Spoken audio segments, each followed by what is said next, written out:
رجيم ودايت بعد العيد. كلنا سواء عملنا دايت قبل كده، اول مره نعمل دايت، نفسنا نعمل دايت، مش عارفين نرجع للدايت، كلنا بنتقابل في نفس المكان، في نفس الميدان، في نفس الشارع، عايزين نعمل دايت. وانا مثلا من الناس اللي ببقى ولا كاني عملت دايت قبل كده. صعب الخروج من حاله السبهلله واللاشيء اللي بنبقى فيها في العيد علشان نرجع تاني على التراك ونظبط نفسنا، بناخد وقت. وده على فكرة في صالح الناس اللي أول مرة يبتدوا دايت. هو احنا بنبقى في نفس المكان كلنا. وده بقى اللي كنا بنسميه ايه؟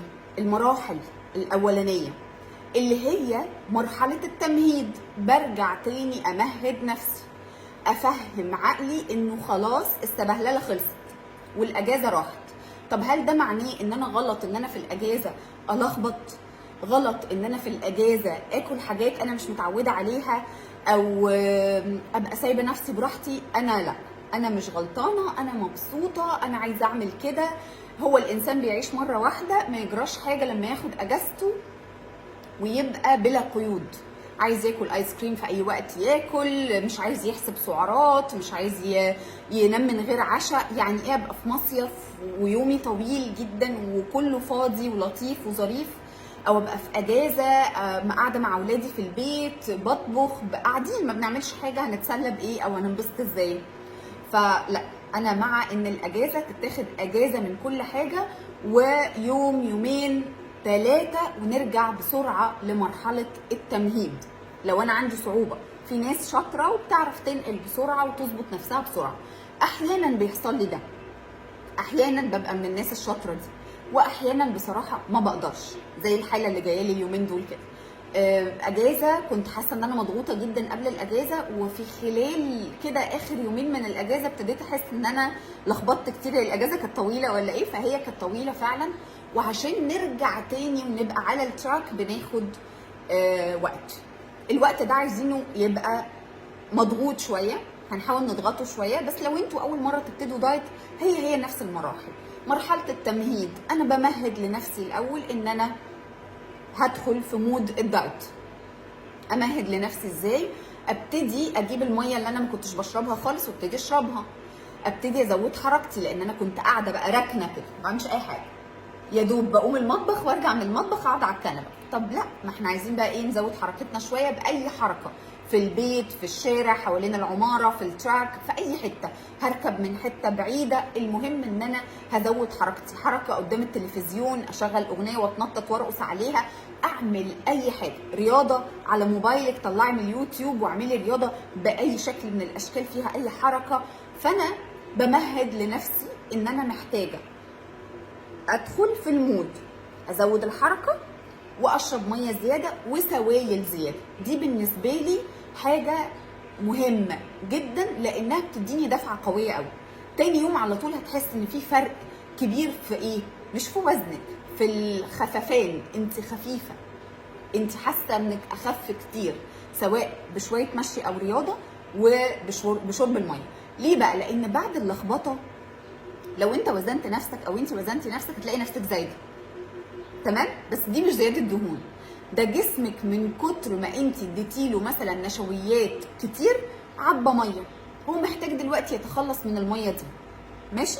تمام، يلا بينا بقى نتخلص منها ازاي؟ نشرب ميه، نزود الحركه، وشويه مشروبات اللي دايما بنقول عليها، سواء بقى تضربي البقدونس في الخلاط، تضربي معاه ليمون، تعملي ميكس بقدونس وكرفس علشان نتخلص من الميه الزياده. فبالتالي تاني او تالت يوم على طول هتحس ان انت ايه ده؟ ازاي كده فشيت؟ عارفين اللي هو وشكوا فاشش، كتافك نزلت، بطنك فرقت، تحس الدنيا ايه؟ فكت شويه. لان طبعا كميه الحلويات او كميه النشويات اللي اكلناها بتخلي الجسم يعبي ميه، ودي زياده لذيذه قوي بتنزل بسرعه. فعلشان كده دايما بنقول اللي هي الحاجات الدايت الصعب قوي اللي بيضحك بيه علينا ده وينزلنا 4 كيلو وبتاع، ده بيبقى ميه ما بيبقاش دهون، فاحنا اوريدي ما خزناش دهون. فمرحله التمهيد دي كلنا فيها دلوقتي، تمام؟ تمام. المرحله اللي بعدها هي مرحله المراجيح، اللي هو انا لسه وانا بمهد نفسي بحاول اكل حاجه حلوه، طب هاخد تمرايه، طيب لا ده انا هاخد مكعب شوكولاته، انا قللت في الغدا، لا ده انا زودت في العشاء. هيبقى في ايه؟ مرحله كده ابس اند داونز، طالع نازل، حبه فوق وحبه تحت. تمام، كملي، ما تندميش، ما تتضايقيش، ما تلوميش نفسك، عادي جدا. بس من فضلك حاولي ان المراحل دي ما تطولش، ما تقعديش معاها. يعني لما تحصل لك يوم ولا يومين كملي، لانه المرحله الثالثه هي اللي بجد حقيقيه، اللي هي مرحله البدايه. هتدخلي عليها على طول، هتلاقي نفسك انت مرحله المراجيح بمرحله التمهيد، دول خدوا منك اسبوع. تمام، تمام جدا، صح؟ على نهايه الاسبوع هتلاقي نفسك بتبتدي صح. لا ده انا هفطر، هتغدى، هتعشى، ده انا بشرب ميه، ده انا بتحرك، اي حركه في البيت، معاكي بيبي، معاكي في البيت، اتحركي، اعملي اي حركه. كل ده من سعراتك. مجرد ان انت على فكره عملتي الحركه دي حركه واقفه، جسمك بيحرق اكتر من وانت قاعده. فانت موضوع ان انا محتاجه اروح الجيم وادفع الاشتراك واشترك في النادي ونفسي اخس بقى ونفسي، لا ما تصعبوش الامور على نفسكم. يعني بلاش يبقى عندنا توقعات عاليه قوي في حاجات انا مش هقدر اعملها وارمي عليها وتبقى هي الشماعه بتاعت ان انا مش عارفه اخس. انا ولا عمري هروح جيم، يعني اكيد ممكن اروح بس مش شخصيتي، لا عندي وقت ولا قادره. والحاجه الوحيده اللي انا بعرف اعملها ان انا اتمشى، وبحاول ان انا اقلل في اكلي واشرب ميه زياده، بس كده هخس. لو انا عملت كده لو هخس. فدي مرحله البدايه اللي هي تقريبا بعد اسبوع او 10 ايام هتلاقي نفسك بقى بتبتدي صح، عادي جدا، الدنيا هاديه، لسه ما دخلناش على الصيف، فانت تمام جدا تقدري تبتدي. ابتدي بقى تفطري، تتغدي، تتعشي، على حسب ايه؟ على حسب يومك. لازم مواعيد ثابته؟ لا. هو انا ينفع ما اتعشاش؟ ينفع ما تتعشيش. طب يعني عادي ممكن اتعشى ويبقى العشاء ايه؟ عادي تعشي، عايزه تتعشي ايه؟ تعشي بيض، تعشي تونه، اتعشي زبادي، اتعشي فاكهه وزبادي، اتعشي خيار وزبادي، اتعشي طبق سلطه، اتعشي رايس كيك معاها حته جبنه وخيار. انت عايزه تتعشي ايه؟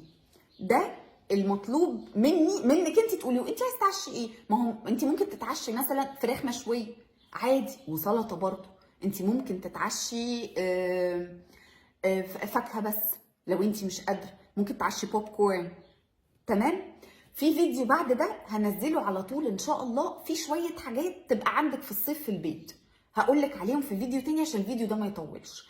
المهم ان احنا بعد مرحله البدايه الصح اللي انت هتستمري عليها ان شاء الله، هتدخلي بعد كده على مرحله الحصاد، ودي تقريبا هتبقى بعد شهر من بدايه كل اللي احنا عملناه ده، سواء تمهيد، مراجيح، بدايه. بعد شهر، بعد 30 يوم تقدري ساعتها توزني نفسك وتشوفي انت عملتي ايه.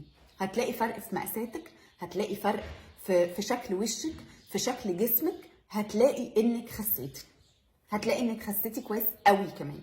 فمن فضلكم حاولوا ان انتوا تاخدوا الخطوه وتبتدوا في المرحله الاولى، وقولوا لي دلوقتي انتوا في انهي مرحله. ولو عجبكم الفيديو اعملوا شير واعملوا لي لايك، ومستنيه الكومنتس علشان بحبها قوي. باي.